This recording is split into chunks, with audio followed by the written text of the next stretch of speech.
Today, we are diving deep into something that's affecting, well, pretty much everyone in Australia, the future of work. And let me tell you, it's not just a small shift we're seeing, it's a massive, full-blown reshuffle of the entire job market. So to really get a handle on what's going on, you've got to picture a perfect storm. Seriously, there are three enormous, totally different waves of change, and they're all converging on Australia's economy and our workplaces at the exact same time. And that, of course, leads to the big question, right? Are our businesses, are we as employees, are any of us actually ready for what's about to happen when these waves crash together? Okay, wave number one. This is something that's been brewing for a while now, a massive nationwide skills emergency. And just to be clear, this isn't some temporary hiccup. It's a really deep structural problem that's been growing for years. How big a problem are we talking? Well, according to the Australian Industry Group, a whopping 75% of Australian businesses have been directly hit by workforce shortages just this year. That is a huge drag on the whole economy. And if you dig into the numbers, you can see exactly where the biggest pain points are.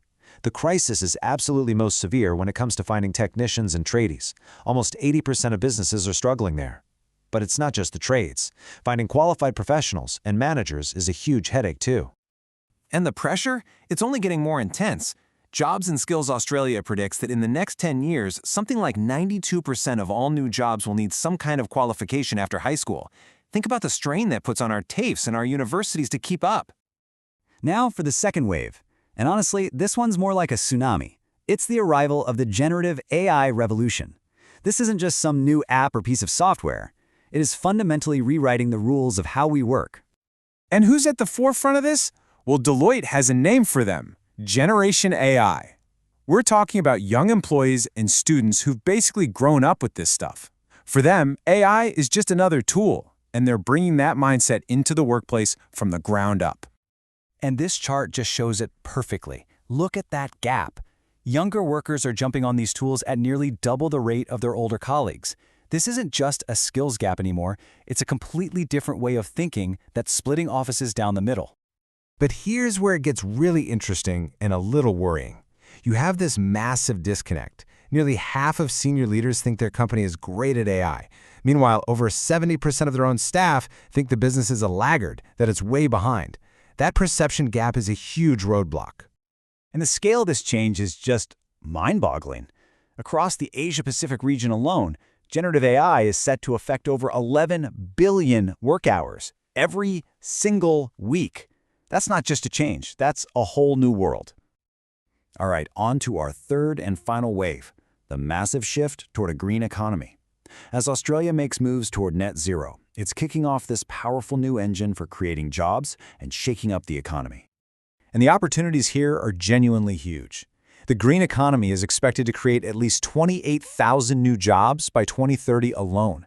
This is a whole new sector that needs a whole new toolbox of skills.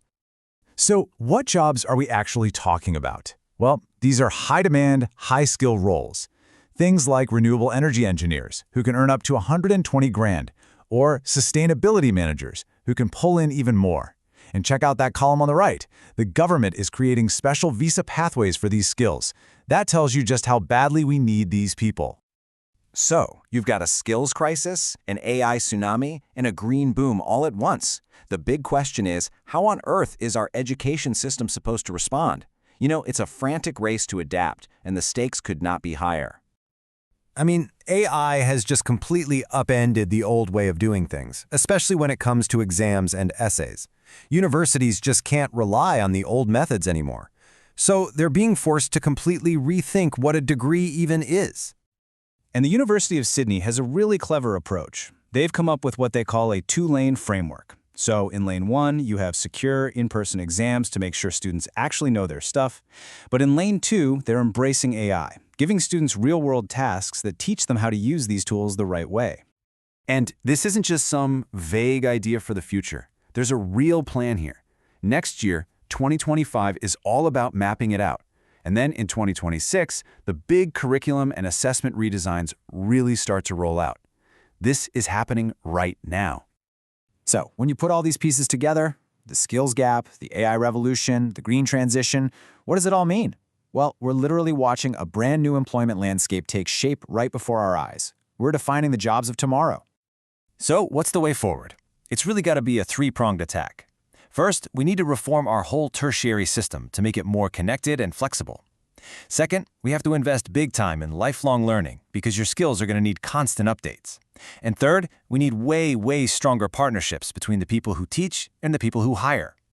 And the industry leaders, they're being crystal clear about what they want to see. The I Group is calling for a system where TAFE and Uni are seen as equal partners. They want more on-the-job training and real, tangible support for upskilling the people who are already in the workforce. So, the bottom line is this. No single group can fix this on its own. It's just not possible. To get through this perfect storm, we absolutely need a coordinated effort. Industry, government, and our schools and unis all have to be pulling in the same direction. And I think it's so important to end on this idea from Deloitte.